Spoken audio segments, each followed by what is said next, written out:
మన జీవితం మన ఆలోచనల ప్రతిబింబం అని అనుకుంటూ ఉంటాం. అలా అని అనుకున్నవన్నీ జరగవు, అనుకోలేదని ఆగవు కొన్ని అని ఒక మహానుభావుడు రాశాడు. మరి ఆలోచనలకి అడ్డుకట్ట వేయడం అవసరమా? ఆలోచనలు రెక్కల గుర్రాలయ్యి ఎగురుతూ ఉంటే వాటిని ఏం చేయాలి, ఎలా ఫిల్టర్ చేయాలి? So how do you get mastery over thoughts? ఈ అంశంపై వాళ్ళు మాట్లాడబోతున్నాం. As usual we have our spiritual counsellor, expert and seeker herself, doctor Kavya, ప్రముఖ హెపటాలజిస్ట్గా వారు సుపరిచితులు. సో వారితో మాట్లాడదాం ఈ సంభాషణ కొనసాగిస్తూ. డాక్టర్ కావ్య, వన్స్ అగైన్ నమస్కారం. థ్యాంక్ యూ సో మచ్ మీ బ్యూటిఫుల్ పాసిబిలిటీస్ని ఆఫర్ చేస్తున్నందుకు అందరికీ. థ్యాంక్ యూ అండి. ఐఎమ్ షూర్ ఇది మీ ద్వారా, నా ద్వారా, ఐ డ్రీమ్స్ ద్వారా ఇది purpose of, I'm sure there is a larger purpose ఇది జరుగుతున్నందుకు. రైట్. సో మీరు అన్నట్టు థాట్స్. సో థాట్స్ అనేవి అసలు మన థాట్స్ మన రియాలిటీని క్రియేట్ చేస్తుంది అన్న ఒక్క థాట్ మనకు తెలిస్తే మనం వేరేలాగా థింక్ చేయాలి. అవును. అంటే ఓకే, ఆ రిమోట్ పడిపోతుందో లేదా లైట్ పడిపోతుందో అలాంటి చిన్న విషయాలు అనుకోండి, రైట్, మనం ఆలోచించకపోయినా పర్వాలేదు. కానీ మన థాట్ అనేది మన రియాలిటీని క్రియేట్ చేస్తుంది. మీ థాట్స్ ద్వారా మీ డెస్టినీని మీరు డిఫైన్ చేసుకోవచ్చు. మీ థాట్స్ ద్వారా మీకేం కావాలో అది జరుగుతుంది మీ లైఫ్లో అని మీరు తెలుసుకోగలిగితే, మీకు అది నమ్మగలిగితే, మీరు అది బిలీవ్ చేయగలిగితే ఖచ్చితంగా మీ థాట్స్ అనేవి మీరు చాలా కేర్ఫుల్గా యూస్ చేసుకుంటారు. Correct. So that is what ఈరోజు మనం చెప్పడానికి ట్రై చేద్దాం. సో మరి first of all how do you begin this whole process? అంటే ఇప్పుడు ఆలోచనలను తవ్వుకుంటూ కూర్చోలేము, ఎందుకంటే కూర్చుని ధ్యానం చేస్తున్నప్పుడు కూడా లక్ష ఆలోచనలు అలా కుప్పలు తెప్పలే వచ్చి పడతాయి. అవునండి. So how do you start this consciousness and mindfulness?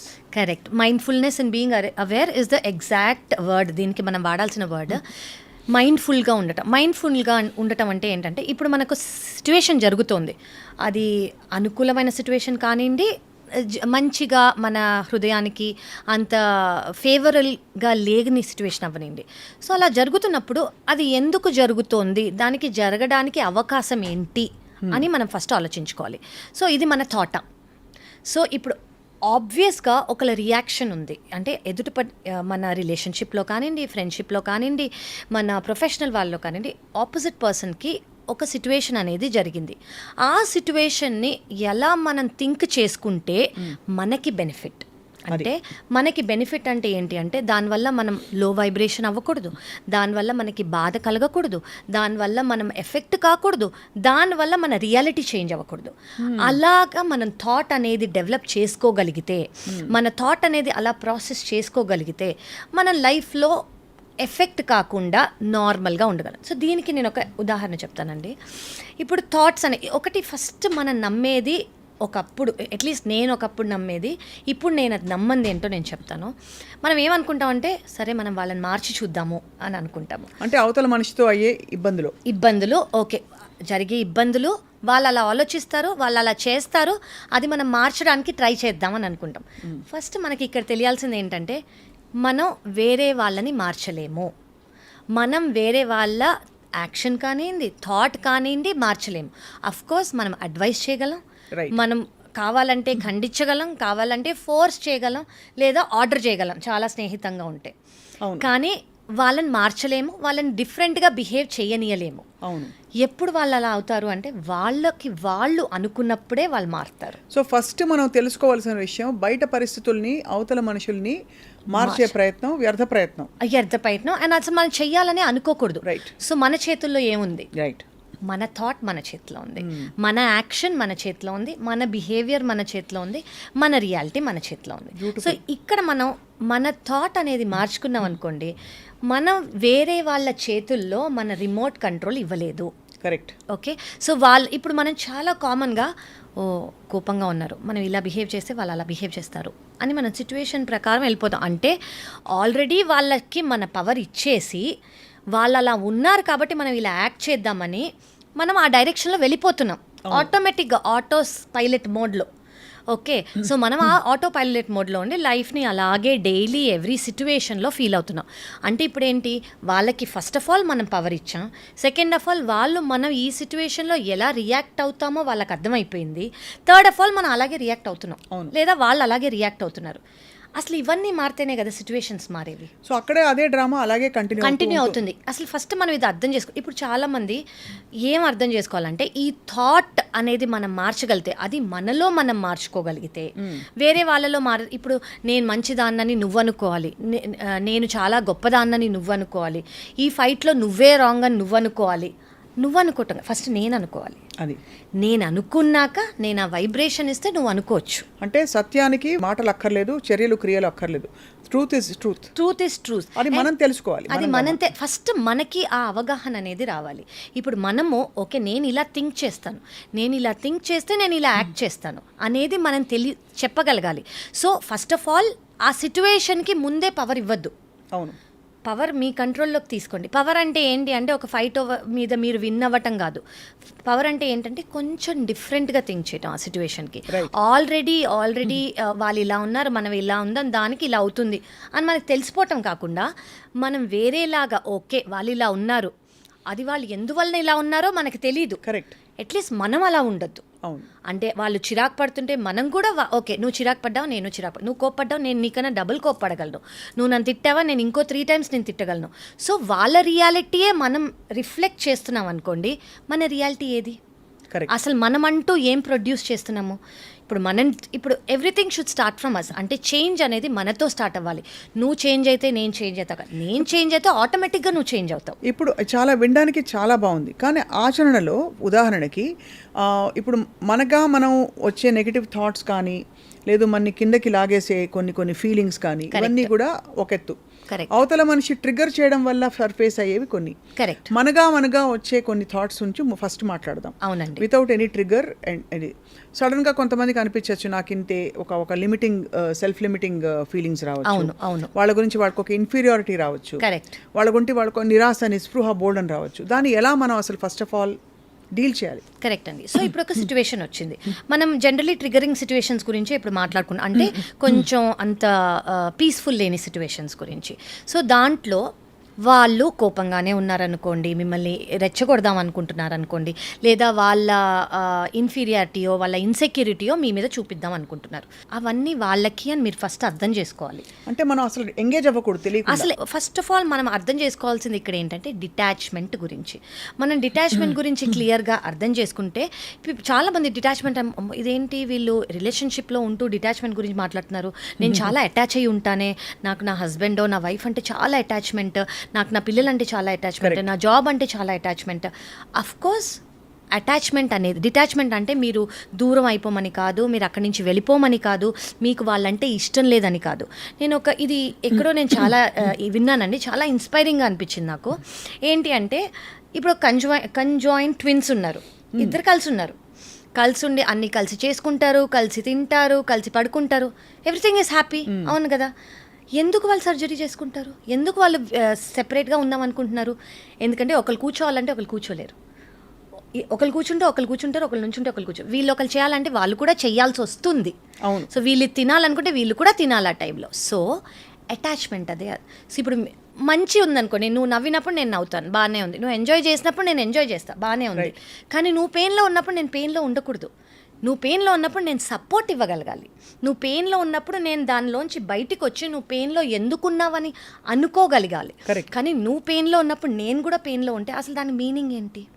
So అలా ఎప్పుడు ఉంటాం మనము వాళ్ళతో ఒకటిగా లేనప్పుడు, అంటే వాళ్ళు ఏదైతే రిఫ్లెక్ట్ చేస్తారో మనం ఆ వైబ్రేషన్లో లేనప్పుడు, మనము ఆపోజిట్ వైబ్రేషన్లో, అంటే మన ఓన్ వైబ్రేషన్లో మనం ఒక కాలంగా ఒక 1 month నుంచో 1 year నుంచో 10 yearsగా మనం సెపరేట్గా ఒక రియాక్షన్ అనేది ఏర్పరచుకొని డిటాచ్మెంట్లో ఉన్నప్పుడు, ఇప్పుడు ఎవరికన్నా మీ హెల్ప్ కావాలనుకోండి, ఫర్ ఎగ్జాంపుల్ ఎవరన్నా ఒక పిట్లో పడిపోయారు, నేను కూడా నీతో అయ్యో పిట్లో పడిపోయావా అని ఏడుస్తూ కూర్చుంటే, ఇప్పుడు వాళ్ళు బాధపడుతుంటే నేను బాధపడితేనే కదా అటాచ్మెంట్ అని. అవును. కానీ మీకు అక్కడ కావాల్సిన సొల్యూషన్ ఏంటి? మీరు పైకి లాగగలగాలి, అంటే మీ రియాక్షన్ వాళ్ళకన్నా డిఫరెంట్గా ఉండాలి, ఉంటేనే అది అంటే ఇరువురికి కూడా శ్రేయస్కరం. వాళ్ళకి ఇంపార్టెంట్, నాకు ఇంపార్టెంట్. సో మీరు అది చేయగలిగేది ఎప్పుడు?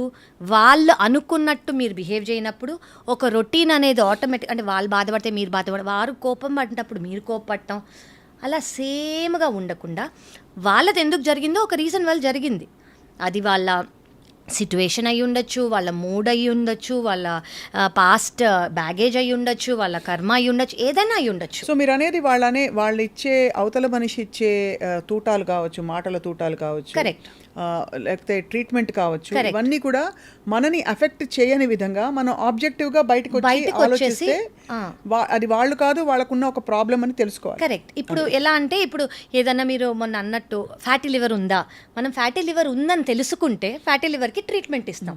అలాగే వాళ్ళకి ఓకే అది వాళ్ళ సిచ్యువేషన్ అని తెలుసుకుంటే ఆ సిచ్యువేషన్లో మనం కూడా ఏకమైపోయి వాళ్ళ ఇరిటేషన్తో పాటు మనం కూడా ఇరిటేట్ అయిపోతే వాళ్ళ ఏడుపులో మనం ఏడుపు అయిపోయి, ఇప్పుడు ఎవరికైనా జ్వరం వచ్చిందనుకోండి, వాళ్ళకేం కావాలి, స్ట్రెంగ్త్ కావాలి. లేదా వాళ్ళ ఒక లైఫ్లో క్రైసిస్, ఇప్పుడు మీకు చాలా ఇష్టమైన వాళ్ళ లైఫ్లో క్రైసిస్ వచ్చింది, ఒక పెద్ద లాస్ వచ్చింది, లేదా వాళ్ళకే క్యాన్సర్ వచ్చింది.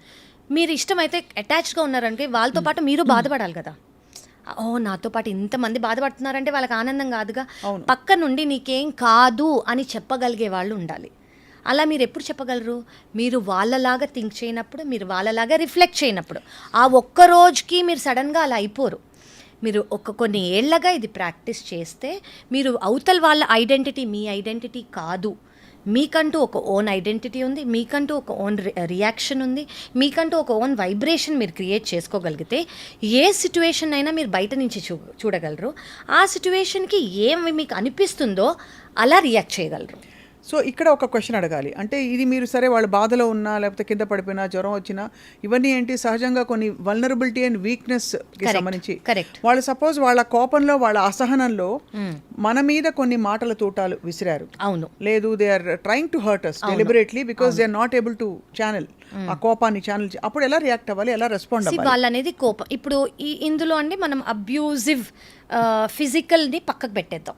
అలా ఉంటే అఫ్కోర్స్ వేరే రియాక్షన్ అనేది వస్తుంది, మనం అక్కడ ఉండక్కర్లేదు. ఓకే, అలా కాకుండా ఒక మనిషికి యాక్చువల్లీ వాళ్ళు మంచి వాళ్ళే, సడన్గా ఇలా అవుతారు, కానీ కొన్నిసార్లు బాగానే ఉంటారు మీతో, మళ్ళీ సడన్గా ఇలా అవుతారు. అంటే వాళ్ళకంటూ ఒక ప్యాటర్న్ కూడా మీరు నోటీస్ చేశారనుకోండి. రైట్, కొన్నిసార్లు మీతో బాగానే ఉంటారు, కానీ ఏదో ఒక సిచ్యువేషన్ వచ్చి వాళ్ళు ఇలా కోపట్టమో లేదా చిరాకు పట్టమో అలా అయిందనుకోండి, వీళ్ళకి ఇలా ఎందుకు అయ్యి ఉంటుంది అని మీరే ఆలోచించే స్టేజ్లోకి మీరు రావాలి. ఎందుకంటే తప్పు లేదు, అది మీ వల్ల కాదు, వాళ్ళలో జరుగుతున్న మదనం వల్ల ఏదో అవుతుందని గ్రహించుకోవాలి. ఫస్ట్ మీరు అదే మీరు ఇప్పుడు వాళ్ళు అన్నది మీరు కూడా మీరు నమ్మితేనే మీరు రియాక్షన్ ఇస్తారు. మనం రియాక్ట్ అవుతున్నాం అంటే మనం కూడా నమ్ముతున్నాం అని అర్థం. కరెక్ట్. సో మనం అసలు ఫస్ట్ అది నమ్మకూడదు. నేనంటూ ఏంటో నాకు అసలు ఒక కాన్ఫిడెన్స్, ఒక బిలీఫ్, ఒక వర్త్, ఒక ఐడెంటిటీ నాకంటూ నేను నా మైండ్లో, నా సోల్లో నేను బిలీవ్ చేసుకోవాలి. ఇప్పుడు ఒక ఎగ్జాంపుల్తో స్టార్ట్ చేద్దాం. సపోజ్ ఎవరో వచ్చి నేను ఒక మాట అని అనుకోండి మిమ్మల్ని, మీరు చాలా సెల్ఫిష్, ఎంతసేపు మీరు స్వార్థపరులు, ఇష్టం వచ్చినట్టు మీకు కావాల్సినట్టు మీరు బతుకుతారు, మీకేంటి అని అన్నా అనుకోండి. అప్పుడు నేనేం చేస్తాను? మీరు ఏం చేస్తారు? ఫర్ ఎగ్జాంపుల్, అయ్యయ్యో నేను సెల్ఫిష్ కాదే, అలా ఎందుకు అనుకున్నాను ఆలోచించి ఆ తీరిక స్పేస్ ఉండకపోవచ్చు. వెంటనే మీరేం చేస్తారు? మీరు ఎందుకు సెల్ఫిష్ కాదో డిఫెండ్ చేసుకునే కార్యక్రమంలో అదే నేను ఇప్పుడు చెప్పబోతాను. ఇప్పుడు ఇలా సిచ్యువేషన్ అయిందనుకోండి, ఇప్పుడు నేనున్నాను, ఎన్నో ఆప్షన్స్ ఉన్నాయి నాకు ఆలోచించి రియాక్ట్ చేసే. ఒకటి, నేను డిఫెండ్ అవ్వచ్చు. ఓకే, డిఫెండ్ అయ్యి మీరు ఎందుకు నన్ను సెల్ఫిష్ అంటున్నారు అని అనుకోవచ్చు. రెండు, నువ్వు ఎలా ఉన్నా నేను ఇలాగే ఉంటా అని ఉండొచ్చు. థర్డ్, మీరు అలా అన్నా కూడా హలో బాగున్నారా, ఓకే, నేను పట్టించుకోనట్టు ఉండొచ్చు. ఫోర్త్, నాకు కోపం వచ్చినా నా మనసులో బయటికి ఇట్స్ ఓకే అండి మీకు అలా అనిపించిందా, అలా ఎన్ని పాసిబిలిటీస్ ఆఫ్ ఆప్షన్స్ ఉన్నాయండి నా థాట్కి. బట్ యాక్చువల్గా ఏం చేయాలి? అది ఇలా ఉన్నాయా? ఒక 10 ఆప్షన్స్ ఉన్నాయి, నా థాట్ ఏదైనా అవ్వచ్చు అన్న ఆప్షన్స్ ఉన్నాయి కదా. కానీ ఆల్రెడీ మనం ఏమనుకుంటున్నాం, మీరు సెల్ఫిష్ అన్నారు అని నేను డిఫెండ్ అయిపోతానని మీరు ఆల్రెడీ అనుకుంటున్నారు. మీరు అలా అనుకుని నేను కూడా ప్రాబబ్లీ నా ముందు పాస్ట్లో అది బిలీవ్ చేస్తే నేను అదొక్కటే this is the obvious reaction, అంటే ఇది ఒకటే రియాక్షన్ అని నేను కూడా నమ్మి ఉంటే నేను ఈ ఆప్షన్స్ గురించి ఆలోచించను. కానీ ప్రతి ఒక్క సిచ్యువేషన్కి మనమంటూ మన థాట్ని యూజ్ చేసుకుంటే ఒక 15 to 20 రియాక్షన్స్ ఉంటాయి, పాసిబిలిటీస్. అవును, ఎలాంటి రియాక్షన్ మనం ఇవ్వగలము, అది mindfulness.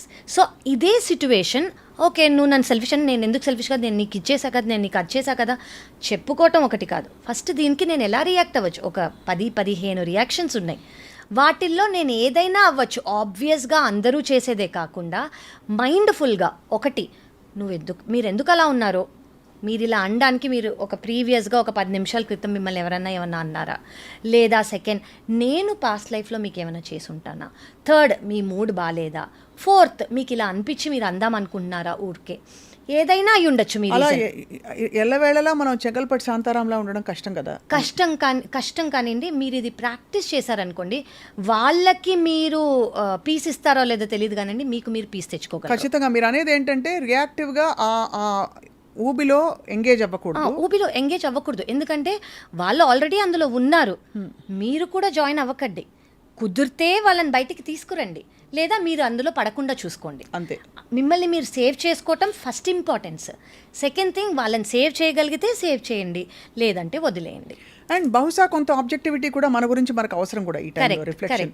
Because it could be that మన ప్రవర్తన వల్ల ఫీల్ అయ్యారనే ఒక పర్సనల్ రెస్పాన్సిబిలిటీ కూడా తీసుకోవడం అవసరం. అంటే మీరు ఆలోచించవచ్చు, అంటే దాన్ని డిఫెన్సివ్గానే లో మూడ్లో అయిపోయి అసలు నేను ఎప్పుడే అలా కాదు, కానీ కొంచెం ప్రాక్టికల్గా ఏమై ఉండొచ్చు మనం ఆలోచించాలనుకుంటే.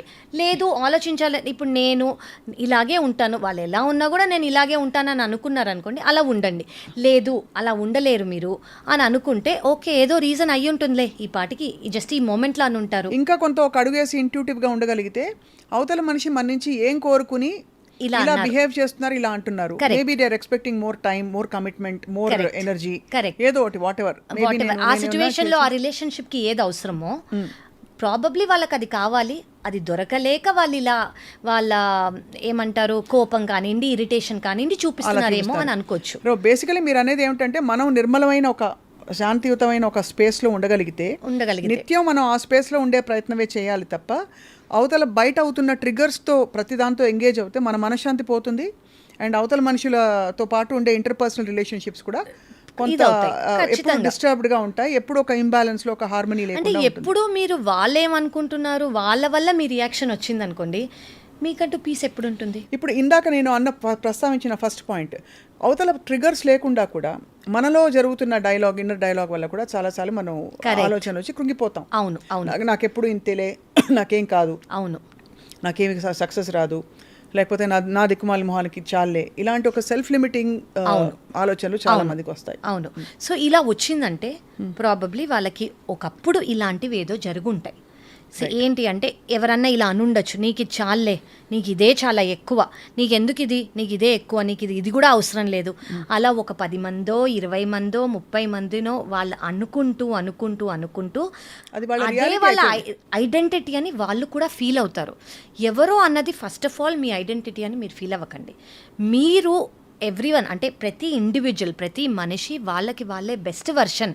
అంటే నాలాగా వేరే వాళ్ళు లేరు, నా identity I'm the best in my own అని మీరు అనుకోగలిగితే మీకు వేరే వాళ్ళు చెప్పింది కానివ్వండి, వేరే వాళ్ళు మీ గురించి నమ్ముతుంది కానివ్వండి, మీరు నమ్మరు. రాదర్ మీరు నమ్మకపోవటం ఫస్ట్ స్టెప్. సెకండ్ స్టెప్, వాళ్ళని కూడా తప్పు అని అనుకునేలాగా మీరు బిహేవ్ చేయగలరు. అవును, okay. So first of all అనేవన్నీ నిజము అని మీరు నమ్మకూడదు.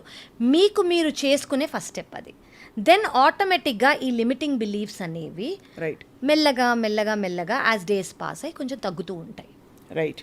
సో మన థాట్స్ మీద మాస్టరీ రావడానికి మనం ఫస్ట్ అనునిత్యం మనం ఒక అంటే ఎలా అయితే మనకి ఫ్లూ సీజన్ నడుస్తున్నప్పుడు మనం మంచి వైటమిన్స్ తీసుకుని పౌష్టికాహారం తీసుకుని, ఎలా అయితే మనం ఫ్లూ వ్యాక్సిన్ కూడా తీసుకుని, ఎలా అయితే ఎప్పుడు కూడా మన ఇమ్యూనిటీ లెవెల్స్ని బాగా పెంచుకుంటాము, అలాగా టాక్సిక్ థాట్స్ అండ్ ఇలాంటి బిహేవియర్స్ నుంచి, ట్రిగర్స్ నుంచి దూరంగా ఉండాలంటే మనం చేయవలసిన కొన్ని ప్రాక్టీసెస్ అంతే. అంటే మీరు ఒక ఫిల్టర్ లాగా పెట్టేసుకోవాలి, ఇవి నా దగ్గరికి రావు, నన్ను ఎఫెక్ట్ చేయవు, ఎందుకంటే నేను అది కాదు.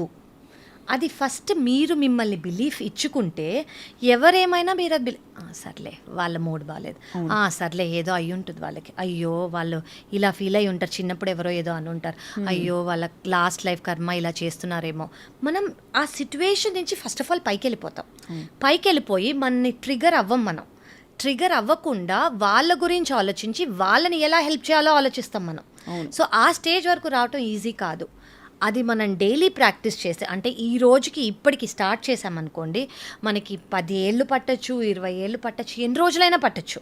పట్టి మనం ఆ రోజుకి వచ్చామనుకోండి, బేసిక్లీ మనం ఒక సిట్యువేషన్ని డిఫైన్ చెయ్యం. రైట్. డిఫైన్ చేయకుండా దాని బయటికి వచ్చేసి మనం రియాక్షన్ ఏదైతే నా పీస్కి మంచిదో, ఏదైతే ఆ సిట్యువేషన్కి పీస్ ఇస్తుందో అది మాత్రమే ఇస్తాం మనం. అది ఇన్ సమ్ సెన్స్ అది మనం ఒక స్పిరిచువల్ అవుట్లుక్. అంతే అండి, వెరీ అవేర్. మీరు ఇందాక అన్నట్టు mindful outlook and also very inclusive. Correct. Because ఎక్కడా కూడా ఏ స్పిరిచువల్ సిస్టంలో కూడా unless it is physically harmful to you, correct, అవతల మనిషిని తీసిపడేయాలి, డిస్కార్డ్ చేయాలని చెప్పి ఎక్కడ ఉండదు. అది ఉంటే కూడా మనం దాన్ని ప్రశ్నించాలి ఖచ్చితంగా. అంటే ఇప్పుడు మీరు అన్నట్టు ఫిజికల్ అబ్యూజ్ ఉంటే తప్ప ఎనీథింగ్ దట్ ఈస్ చాలా ఫిజికల్గా అబ్యూజ్ ఉంది, మీరు అసలు అవన్నీ పట్టించుకోకూడదు. You have to let go immediately. కానీ అది కాకుండా ఎవరో మెంటల్ ఇల్నెస్లో ఉన్నారు, ఎమోషనల్ ఇన్స్టెబిలిటీలో ఉన్నారు, వాళ్ళకంటూ ఈ ప్రాబ్లం అనేది మీకు చాలా క్లోజ్ రిలేషన్ అనుకోండి, మీరు వాళ్ళని ఎలా హెల్ప్ చేయగలరు? ఎందుకంటే మీరు దానిలోంచి బయటికి రాగలిగితేనే వాళ్ళకి మీరు హెల్ప్ చేయగలరు. మీరు దాంట్లోనే ఉంటే ఇద్దరు కలిసి ఇంకా ఎక్కువే అవుతుంది, కానీ ఆ బాధ పిట్లోకి పడతారు. అది మాత్రం సాల్వ్ అవుతుంది అని మీరు ఎక్స్పెక్ట్ చేస్తే అది తప్పు. రైట్. సో ఈ నిర్మలమైన స్పేస్లో ఉండడానికి ఒక 3-4 డైలీ ప్రాక్టీసెస్ చెప్పండి Kavya garu, so that you are always equipped with positivity. Correct. And all that white light, మీరు ఎప్పుడు అంటుంటారు కదా, cover yourself in white light అని. కరెక్ట్. సరే, అవి నమ్మకాలని బట్టి, బట్ ఈవెన్ అదర్వైజ్ మనం ఎలా ఉండొచ్చు అలా? సో ఇప్పుడు మెడిటేషన్ అని అంటాం కదా, మెడిటేషన్ అంటే ఏంటంటే ఏ థాట్ వచ్చినా ఆపుకోవటం కాదు, ఆ థాట్ ఉన్నా కూడా మన పని మనం చేసుకోగలరు. అంటే అదే పొజిషన్లో ఒక 2 సెకండ్లు కూర్చోవాలి. నాకు ఇక్కడి నుంచి ఈ పేషెంట్ ఎలా ఉన్నారో, అక్కడ మా డాక్టర్, ఆ థాట్స్ అన్నీ వస్తూ ఉంటాయి. అయినా కూడా నేను ఆ సిచ్యువేషన్లో ఉండగలగాలి. అది నేను మాస్టరీ తెచ్చుకోవాలి ఫస్ట్. నేను ఆ మెడిటేషన్ మాస్టరీ తెచ్చుకున్నాను అనుకోండి, ఆటోమేటిక్గా నా థాట్స్ అనేది ఫిల్టర్ అయి నా దగ్గరికి వస్తున్నాయి. సో 1 రోజు, 2 రోజులు, 10 రోజులు, నెల రోజులు, it my take what ever time, ఎవరికి ఎంత టైం పడుతుందో అంత టైం పడుతుంది. కానీ ఈవెన్చువల్గా దీనివల్ల మనం ఏం నేర్చుకుంటాము, ఏం సాధిస్తామంటే థాట్స్ అనేవి మనని ఎఫెక్ట్ కాకుండా ఆ సిచ్యువేషన్లో ఉండేలాగా అవుతాం మనం. సో ఏ ఎక్స్టర్నల్ స్టిమ్యులస్ అనేది మనని ఎఫెక్ట్ చేయదు. ఎక్స్టర్నల్ స్టిమ్యులస్ అనేది ఎఫెక్ట్ చేయకుండా మనం నిమ్మలంగా ఉన్నామనుకోండి, మన థాట్ అనేది పైకి వస్తుంది. మన థాట్ అనేది పైకి వచ్చినప్పుడు అది ఆ సిచ్యువేషన్కి తగ్గట్టుగా ఉంటుంది, ఆ సిచ్యువేషన్ని సాల్వ్ చేసేలాగా ఉంటుంది. కరెక్ట్. అండ్ ఇప్పుడు ఇది కాకుండా, మెడిటేషన్ అండ్ మైండ్ఫుల్నెస్ కాకుండా ఇంకా ఏ అఫర్మేషన్స్ రాసుకుంటే, లేదు ఏ కైండ్ ఆఫ్ జర్నలింగ్ చేస్తే మనలో మనకు సెల్ఫ్ లిమిటింగ్ బిలీఫ్స్ ఏంటి అని బయట? అంటే మీరు డైలీ చేయగలిగింది ఒకటి చేయొచ్చండి. ఇప్పుడు మీరు take it 1 day at a time అని అనుకోవచ్చు మనం.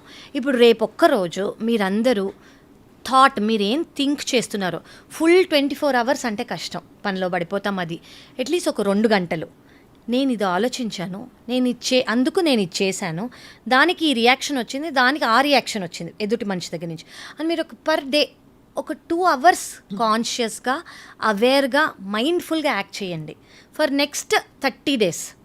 మీ అంతటి మీకే ఏ థాట్కి ఏ రియాలిటీ వచ్చింది, ఏ థాట్కి ఏ రియాక్షన్ వచ్చిందని అర్థమైపోతుంది. దాన్ని బట్టి మీకు ఆ రియాలిటీ డిఫరెంట్గా చేయాలని అనిపిస్తుంది. ఆటో పైలట్ మోడ్లో ఉన్నప్పుడు ఒక థాట్ వచ్చి రియాక్షన్ ఇచ్చే బదులు మనం కాన్షియస్గా, అవేర్గా, ఎందుకంటే మన థాట్స్ వచ్చినప్పుడు మనం ఎలా బిహేవ్ చేసాం, ఆ 2 గంటలు మనకు థాట్స్ మనం ఆపుకున్నప్పుడు ఎలా బిహేవ్ చేసాం అనేది మనం కంపేర్ చేసుకొని మనం ఆటోమేటిక్గా డిఫరెంట్ రియాక్షన్ ఇవ్వడానికి ట్రై చేస్తాం. ఆ డిఫరెంట్ రియాక్షన్ ఇస్తే మన different reality. So everything is again thought. So ఈ థాట్ అనేది మీరు 2 గంటలు చేయలేరు అనుకోండి, ఒక అరగంట చేయండి.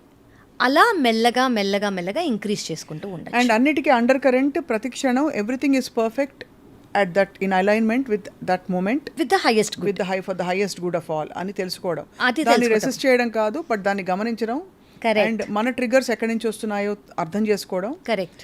ప్రతి సిచ్యువేషన్కి మీరు ట్రిగర్ అవుతుంటే మీ ట్రిగర్ ఎక్కడి నుంచి వస్తుంది, వాళ్ళ ట్రిగర్ అవుతుంటే వాళ్ళ ట్రిగర్ ఎక్కడ వస్తుంది. మీరు చేయగలిగితే వాళ్ళ ట్రిగర్ని కూడా అండర్స్టాండింగ్, అంటే మీకు అర్థమైందంటే ఓకే, అర్థం కాలేదు వాళ్ళకి చెప్పి వాళ్ళని కూడా హెల్ప్ చేసి తీసుకోమంటాం, చాలా ఇంపార్టెంట్. రైట్. సో అందుకే అంటారు థాట్స్ బికమ్ రియాలిటీ. కాబట్టి మీ ఆలోచనలని చాలా జాగ్రత్తగా గమనించాలి. కరెక్ట్. అండ్ మనందరి రియాలిటీలు కుదిరితే మార్చుకోగలగాలి విత్ డిఫరెంట్ థాట్. అంటే ఇక ఒక లాస్ట్ క్వశ్చన్ అడక్కమానలేదు, ఇది bordering on delusions for example. అంటే కొంతమంది డెల్యూజనల్ రియాలిటీలోకి వెళ్ళిపోతారు, అన్ఎఫెక్టెడ్గా ఉన్నట్టే ఉండి ఒకలాంటి కమ్ముకున్న ఒక మాయలో ఉండిపోతారనే ఒక భ్రమ. అవును అవును లో అలా ఉండిపోతారని అంటే ఇంకోటండి ఇది కొంచెం హౌ మీరు డూ అన్నట్టు stay grounded? In other words నేను అనేది ఏంటంటే ఇంత నేను అబ్జర్వ్ చేసుకుంటున్నా కూడా మనం గ్రౌండెడ్గా ఉండడానికి ఏమిటి మార్గం? సో మనం గ్రౌండెడ్గా ఉండడానికి ఏంటి మార్గం అంటే ఫస్ట్ మనకు ఆ రియాలిటీ ఆ రియాక్షన్ అనేది డిఫరెంట్గా వస్తుందని అర్థమైపోయింది అనుకోండి, మనం అనేది పీస్కి we are choosing ultimately is peace. మనం ఆ పీస్ని చూస్ చేసుకుంటున్నాము అని అనుకోండి, దానికోసం మనం ఏవైతే చెయ్యాలో right. If that requires not reacting, అంటే కొన్ని సిచ్యువేషన్స్లో కానివ్వండి, కొన్ని రియాక్షన్స్ కానివ్వండి, రియాక్ట్ అవ్వకుండా ఉంటేనే బెటర్ అని మీకు అర్థమైంది అనుకోండి, మీరు అలా ఒక 2 times కష్టమైనా కూడా ఒకసారి ప్రయత్నించి చూడండి. అండ్ ప్రైస్లెస్ వర్డ్ పీస్ అన్నది. Peace it supersedes all kinds of happiness. అంటే హెల్త్, వెల్త్, ఎవ్రీథింగ్ కన్నా దట్ పీస్ అంటే మీకు ఎంతో పైసలు ఉంది, హెల్త్ అంటే ఇప్పుడు చాలామందికి they have immense wealth but they suffering with condition. అప్పుడు ఓకే ఇది మీకు డెడ్లీ కండిషన్, ఫేటల్ కండిషన్ అని తెలిసినప్పుడు all they need is okay నాకు ఇది ఎనీవేస్ ఉంది, what do I need? Peace. ఆ పీస్ అనేది మీరు ఒకవేళ మీలో మీరు ఇన్స్టిల్ చేసుకోగలిగితే that's the maximum that you can give your. That is the biggest అంటే ఫార్మ్ ఆఫ్ అబండెన్స్. అంతే, దట్ ఈస్ ద అబండెన్స్. అంటే ఎందుకంటే దాంతో పాటు అన్నీ వచ్చినట్టే, అంతే, ఇంకా మిగతా అన్నీ వచ్చినట్టే. ఆటోమేటిక్గా అద్భుతం. సర్వే జన సుఖినో భవంతు ఊరికే అనలేదు. కరెక్ట్ అండి. ఇదే అంటే మనశ్శాంతికి మించిన అంటే asset లేదు, ఐశ్వర్యం లేదు. Right. Doctor Kavya as always చాలా ఆలోచింపచేసే ఒక బ్యూటిఫుల్ కాన్వర్జేషన్ ఇది. Thank you so much and wishing you all peace. ఒకవేళ మీరు ఏమైనా స్పెసిఫిక్ టాపిక్స్ కావాలనుకున్నా లేదా ఏమైనా క్వశ్చన్స్ అడగదలుచుకున్నా కూడా దయచేసి కామెంట్స్లో మీరు దృష్టి పెట్టి మీ కామెంట్ని పోస్ట్ చేయండి. దానికి సంబంధించిన టాపిక్ కానీ కాన్వర్జేషన్ కానీ మేము రాబోయే ఎపిసోడ్స్లో మీకు అందిస్తాం. So in case you wish to post your queries or questions or topics that you'd like us to discuss, please post in the comments below and then we will continue the conversation on the topics that you are asking for. మరొక చిన్న గమనిక ఏంటంటే భాష గొప్పది, భాష కంటే భావం కూడా గొప్పది. కాబట్టి అక్కడక్కడ ఆంగ్ల పదాలు వాడినా లేదు ఆంగ్లంలో ఒక 2-3 లైన్లు సంభాషించినా మీరు అన్యథా భావించకుండా దాన్ని స్వీకరించవలసిందిగా, దానిలోని స్ఫూర్తిని తీసుకోవాల్సిందిగా కోరుతున్నాం. దానిపై దృష్టి పెట్టి లేదు లేని వాటిపై తప్పుడు కామెంట్లు పెట్టడం వల్ల ఈ కార్యక్రమం తాలూకు ఉద్దేశం ఏదైతే ఉందో అది పూర్తిగా అటు ఇటు అవుతోంది. కాబట్టి దయచేసి మీరు మాతో పాటు ఈ ప్రయాణంలో ఒకరవుతారని భావిస్తున్నాం. Thank you.